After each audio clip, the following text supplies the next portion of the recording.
Aku mohonkan solusinya darimu. Kata Allah, hadza baini wa baina abdi. Ini perjanjian antara aku dengan hambaku. Wali abdi, hadisnya qudsi. Wali abdi, kalau hambaku benar salatnya sampai kalimat ini, masa'alah, apapun yang dia minta sekarang, aku akan kabulkan. Aku akan kabulkan. Pertanyaan saya, berapa di antara kita yang salat sampai detik ini, ribuan kali ruku dan sujud, yang memanfaatkan momentum ini untuk memohon? Siapa di antara kita yang ketika salat memohon kepada Allah solusi? Jangan-jangan selama ini sholat itu hanya menjadi formalitas saja. Takbir, ruku, sujud, salam, selesai. Takbir, ruku, sujud, salam, selesai. Padahal Allah sudah menunggu hambaku, kamu itu punya masalah apa? Makanya setiap waktu dibagi 5 supaya hidup kita ringan. Subuh ke zuhur punya masalah, zuhur sholat. Begitu kita mohon, tuntas masalah itu. Zuhur ke asar punya persoalan, asar sholat. Dijawab oleh Allah, tuntas persoalan itu. Karena itu semua nabi dan rasul, bahkan orang soleh, ketika punya persoalan dalam hidupnya, even itu hanya menulis karya ilmiah, maka mereka akan memulai dengan sholat dan minta kepada Allah Subhanahu Wa Taala. Teman-teman kenal Nabi Zakaria? Bagus. Baik, di sana belum tulis, sudah kelihatan. Sini kenal Nabi Zakaria, alhamdulillah. Tapi nggak apa-apa. Saya ke Sukabumi, Pak. Ada yang kenal Fir'aun? Kenal Fir'aun, kenal, bagus. Tapi Sukabumi hubun dunia, suka itu hubun, bumi itu dunia. Baik, teman-teman, Nabi Zakaria itu diuji oleh Allah, maaf, belum punya keturunan. Dan semua nabi punya ujian. Jadi jangankan kita, nabi aja yang jelas surganya punya ujian. Ya, Anda pernah sakit, Nabi Ayub sakitnya lebih parah dari kita. Ya, Anda di keluarga belum ada keturunan, Nabi Zakaria pernah lebih daripada kita. Sampai rambutnya memutih, fisiknya sudah letih, dan menurut medis, maaf sekali, istrinya divonis tidak mungkin punya keturunan, monofus dan mandul, mustahil. Secara klinis gak mungkin, secara medis tidak mungkin. Maka Allah tunjukkan satu isyarat yang sangat luar biasa. Jika Anda mendapati situasi makhluk mengatakan ini mustahil dan sudah angkat tangan, ini tanda pertama dari Allah, langsung tinggalkan pendapat manusia, langsung memohon kepada Allah.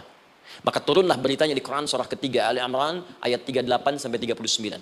Paling kanan sebelah atas di mushaf. Sekarang perhatikan kalimatnya, saya mau sambungkan dengan Al-Fatihah tadi. Hunalika da'a Zakaria rabbah. Di mihrabnya Nabi Zakaria solat bermohon kepada Allah. Qala rabbi habli min ladunka dzurriyyatan thayyibah. Kemudian ia berdoa, Rabbi habli, ya Allah yang maha memberi tanpa batas. Ini adab pertama, kalau teman-teman mau berdoa, sebut nama Allah sesuai dengan hajat kebutuhan kita. Itu yang disebut dengan al-asma'ul husna. Di asma'ul husna itu bukan nama-nama indah yang sekedar dihafal, bukan. Tapi nama yang diberikan oleh Allah sesuai dengan kebutuhan hidup kita. Dalilnya Quran surah ke-17 ayat 110. Ya paling kanan sebelah atas di mushaf, ke pertengahan. Ya kata Allah, qulid Allah. Jika Anda punya persoalan, sebut nama Allah. Allah Awir Rahman atau Ar-Rahman. Ayyamma tad'u, tapi kalau Anda ingin spesifik meminta, falahul asmaul husna. Pilih nama Allah, ia punya nama-nama yang indah sesuai kebutuhan kita. Jadi kalau teman-teman misalnya minta kelancaran rezeki, sebut ya Allah ya Razzaq. Anak mau ujian, ya Allah ya Al-Alim. Di proyek misalnya ada hambatan, ada gangguan, ya Allah ya Al-Jabbar, ya Al-Malik. Ingin mudah mengatasi ujian, ya Allah ya Sabar, minta. Ya, jangan semuanya disebutkan, nanti jadi beban. Ya Allahumma ya Rahman, ya Al-Malik, ya Al-Quddus, ya Sabar, gitu kan? Yang tadinya nggak punya masalah, jadi punya masalah, gitu kan? Pilih salah satu. Nah, jika Anda ingin memohon pada satu hal yang mustahil menurut manusia, maka minta dengan menyebut nama Allah yang memberi tanpa batas, mustahil di dalamnya. Nama Allah tersebut namanya Wahhab. Wahhab. Ya Allah, ya Wahhab. Al-Wahhab. Kalau kita rubah dalam bentuk permintaan, maka singkat kalimatnya dengan hab. Hab. Untuk sendiri habli, untuk banyakkan hablana. Rabbana hablana min azwajina wa dzurriyyatina qurrata a'yun. Nabi Zakaria minta karena sendiri yang mengalami situasi itu, maka beliau katakan, Rabbi habli, ya Allah habli min ladunka, ya Allah yang tak punya batas dalam pemberian. Mereka mengatakan aku tak akan punya keturunan. Mereka mengatakan mustahil aku punya anak. Dan aku yakin kau memberi batas tanpa memberikan pemberian tanpa batas. Aku mohon darimu saja. Darimu saja. Dzurriyyatan thayyibah, keturunan-keturunan terbaik. Innaka sami'ud du'a. Engkau pasti mendengar doa saya. Kalau pada yang maha memohon saja, maha mendengar saja tidak mengabulkan, lantas kepada siapa lagi aku mesti minta? Tapi poinnya bukan itu. Poinnya adalah, ini disampaikan oleh Nabi Zakaria dalam keadaan sedang sholat. Masih berdiri dalam sholatnya. Dalam bahasa Arab, berdiri disebut dengan qa'imun. Qa'im. berdiri. Sedang sholat disebut dengan yusolli. Perhatikan ayat 39-nya. Fanadathul malaikatu wa huwa qaimun yusolli fil mihrab. Maka seketika ketika doanya selesai dipanjatkan, sholatnya belum selesai. Doanya selesai dipanjatkan, seketika datang malaikat menyampaikan, kamu dapat kabar gembira, Anda akan punya anak, bahkan namanya langsung diberikan oleh Allah, Yahya. Artinya hidup. Yang mustahil menurut manusia, lahir dari rahim seorang perempuan yang divonis monopos dan mandul, kata Allah, bagiku yang gak ada yang mustahil. Jadi dan hidup dia. Kapan itu terjadi? Masih sholat dan belum selesai dalam sholatnya, dalam keadaan berdiri. Sekarang saya tanya Anda, kita membaca iyyaka na'budu wa iyyaka nasta'in dalam keadaan ruku atau sujud? Sujud. Berdiri. Berdiri teman-teman. Betul kan? Dalam keadaan berdiri. Saat baca Al-Fatihah. Iyyaka na'budu wa iyyaka. Saat kita mengatakan wa iyyaka nasta'in, Allah balik bertanya, apa yang kamu butuhkan? Nabi Zakaria itu sholat dulu, baru minta. Kita umat Nabi Muhammad karena keutamaan nabinya, sebelum sholat dan ditunggu. Butuh apa? Mau minta apa? Karena itu, saya ingin katakan, ayo manfaatkan momentum sholat ini. Jangan sekedar kita kemudian tunaikan formalitas, tapi kita tidak mendapatkan keuntungannya. Ayo, semuanya. Dari mulai takbir, sudah ada doa. Ruku ada doa. Bahkan sujud, kita bisa perbanyak dalam bahasa hati kita untuk memohon kepada Allah Subhanahu Wa Taala. Jelas sampai di sini? Baik. Mudah-mudahan insya Allah doa kita dikabulkan oleh Allah Subhanahu Wa Taala. Ini baru mukaddimah, kita belum mulai. Ini pengantar. Tema kita hari ini tentang Al-Quran. Dan mudah-mudahan kita diberikan insya Allah kelancaran untuk bahasan kita. Dan topik ini insya Allah akan memberikan banyak manfaat dari apa yang kita kerjakan dalam keseharian kita. Saya mohon izin untuk melambatkan bacaan karena tadi hanya mengantarkan saja. Teman-teman, kenapa mesti Al-Quran? Apa esensi Al-Quran? Dan kenapa Al-Quran diwahyukan pada Nabi Muhammad SAW? Apakah khusus untuk sekedar dibaca? Atau ada satu nilai yang sangat penting yang justru itu mengandung nilai mukjizat yang paling dalam dari Al-Quran? Yuk kita mulai dengan Al-Quran surah kedua Al-Baqarah ayat ke-38. Paling kanan sebelah atas. Disambungkan dengan Quran surah kedua ayat 185. Paling kiri pertengahan di mushaf Quran surah kedua ayat 38 dengan Quran surah kedua ayat 185. Saya mulai dari kisah Nabi Adam. Saya pelan-pelan. Nabi Adam saat diciptakan oleh Allah, kemudian diberikan informasi bahwa beliau akan bertugas di bumi, beraktivitas di bumi. Disampaikan di Quran surah kedua ayat 30, paling kiri sebelah atas. Wa idh qala rabbuka lil malaikati inni ja'ilun fil ardi khalifah. Kata Allah, dan pelajari, ingat ketika kami menyampaikan pada para malaikat, kami akan menugaskan satu makhluk, manusia, namanya Adam, di bumi tugasnya. Untuk menjalani hidup di bumi. Nah, secara singkat, setelah Nabi Adam turun ke bumi di awal masa bersama Sayyidah Hawa, ya alaihi wassalam, maka ternyata bersamaan dengan turunnya Adam dan Hawa ke bumi itu, mereka berdua dibekali petunjuk. Yang dengan petunjuk itu, ini yang dahsyat. Allah jamin semua aktivitas hidupnya dari mulai yang sederhana sampai yang kompleks, pasti jika diikuti petunjuk ini, dia akan senang menjalaninya dan akan tenang mendapatkan hasilnya. Ya, perhatikan kalimatnya. Quran surah kedua ayat 38. Fokus. Qul nahbitu minha jami'a. Kata Allah, sekarang tiba saatnya Adam, Hawa, turun kalian ke bumi. Kalau setan kita tinggalkan aja ya. Ini kita bahas Adam dulu. Turun kalian semua ke bumi. Fa imma ya'tiyannakum minni huda. Maka nanti sejak kalian tiba di bumi itu, aku akan turunkan satu petunjuk disebut dengan hudan namanya. Hudan. Fokus.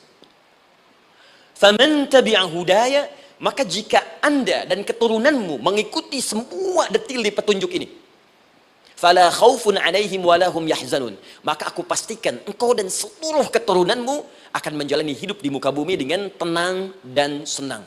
Fala khauf. Khauf itu gelisah, takut. Lawan dari takut apa? Tenang. Lawan dari gelisah, tenang.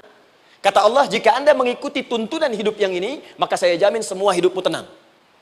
Walahum yahzanun, dan saya pastikan selama hidup di muka bumi itu kalian tidak akan pernah bersedih. Senang. Lawan sedih itu senang. Jadi ternyata kita itu diminta tugas di bumi itu bukan untuk dipersulit. Jadi kalau ada yang hidup sampai saat ini sedih sedih deh. Di rumah tangga sedih, di kantor nggak tenang. Pasti di antara poinnya, bukan nggak mampu senang, tapi boleh jadi yang hidup ini tidak membaca petunjuk kehidupannya. Anda kerja di perusahaan, teman-teman ada yang di Pertamina, ada yang di yang lain. Kalau Anda nggak ikuti petunjuk, kan pekerjaan tidak akan berlangsung dengan nyaman kan? Kalau Anda nggak ikuti aturannya, bagaimana bisa mengerjakan petunjuk itu dengan nyaman? Maka apalagi hidup yang kompleks, kata Allah, sejak Adam saya turunkan, sudah ada petunjuk kehidupan, saya namakan dengan hudan. Anda ikuti petunjuk ini, maka langsung jaminan dari Allah, semua yang Anda jalani dalam hidup, pasti saya jamin senang dan tenang. Petunjuk ini disebut apa? Hudan. Nah, agak cepat. Di setiap masa, Nabi Adam selesai hidupnya, generasi kemudian berkembang, datang lagi Nabi Nuh, sampai ke Nabi Muhammad SAW. Perhatikan baik-baik. Setiap berganti generasi akan turun hudan sesuai dengan kebutuhan masyarakatnya pada saat itu. Baik, Nabi Musa menerima kitab apa namanya? Nabi Musa Taurat. Taurat disebut hudan dalam Al-Quran. Muncul Nabi Musa, kitabnya disebut Taurat. Perhatikan baik-baik. Tahukah teman-teman ketika Taurat disebutkan dalam Al-Quran? Buka Quran surah ke-17. Ya, ayat yang kedua. Wa ataina Musal kitaba. Kami berikan kepada Musa kitab. Lihat, wa ja'alnahu hudan li bani Israil. Dan kitab yang kami berikan itu, yang disebut Taurat, Ali Imran ayat yang ketiga, wa anzalat Taurat wal Injil. Kami berikan Taurat kepada Musa. Nah, saat Allah turunkan Taurat itu, hudan li bani Israil. Isi Taurat ini adalah petunjuk kehidupan khusus untuk Bani Israel saja. Umatnya Musa. Jadi kalau umat Nabi Musa mengikuti petunjuk hudan, Taurat ini, kata Allah saya jamin, semua hidupnya tenang dengan senang. Nabi Isa turun Injil. Injil disebut hudan dalam Al-Quran. Dan yang terakhir, saya cepat karena waktu kita terbatas, ketika Allah menurunkan Nabi Muhammad SAW dan dipilih sebagai Rasul, maka saat yang bersamaan beliau pun diberikan petunjuk untuk umatnya. Dan dahsyatnya, petunjuk itu pun disebut dengan hudan. Buka Quran surah kedua, ayat 185. Syahrul Ramadan alladzi unzila fihi al-Quran. Di bulan Ramadan itu, kata Allah, saya turunkan Al-Quran. Kenapa saya turunkan Al-Quran? Hudal linnas. Saya jadikan Quran ini sebagai petunjuk, pedoman hidup, linnas, bukan terbatas untuk satu komunitas, tapi untuk seluruh manusia sampai kehidupan berakhir. An-Nas disebutkan 241 kali dalam Al-Quran, menunjuk pada semua manusia tanpa kecuali. Ini bedanya Al-Quran dengan kitab sebelumnya. Taurat hanya untuk kalangan tertentu saja. Jadi selesai nabinya, selesai kitabnya. Injil hanya kalangan tertentu saja. Nabinya selesai, selesai kemudian misinya. Tapi Al-Quran tidak. Ini kalimat pertama langsung dari Allah, walaupun nabinya wafat, tapi karena Al-Qurannya didesain oleh Allah untuk seluruh manusia sampai kehidupan berakhir, maka pasti Al-Quran itu di setiap masa akan mampu dijadikan pedoman dalam kehidupan. Nah, jadi prinsip pertama, ketika Allah menurunkan Al-Quran, sebenarnya tujuan utamanya bukan sekedar dibaca. Bukan. Tapi di dalamnya itu ada petunjuk hidup, Pak, Bu. Dan yang buat, yang menciptakan kita. Bukankah Anda kalau ingin memperbaiki sesuatu akan datang kepada penemunya, penciptanya? Anda punya handphone, ada masalah, kan datangnya ke counter handphone. Anda punya mobil, ada persoalan, bukankah datangnya ke dealer? Sekarang kita ingin tahu persoalan hidup kita. Ingin tahu gambaran hidup kita. Ingin tahu misi dan visi hidup kita. Kemana kita kemudian bertanya? Pada pencipta kita. Nah, kata Allah, ketika saya utus manusia pertama kali ke bumi, saya sudah turunkan bagaimana cara menjalani kehidupannya. Dan ternyata berita baiknya untuk kita diberikan oleh Allah satu petunjuk utuh, langsung disebutkan, isinya disebut dengan Al-Quran. Jadi dari Al-Fatihah sampai dengan An-Nas, dia bukan bacaan biasa.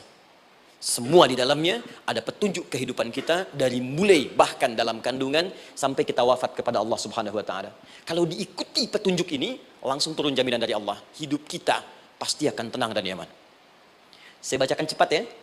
Tapi nggak usah ditulis, nanti kalau teman-teman agak terlambat mengikutinya, Anda buka kembali rekamannya, Anda boleh runtutkan kembali.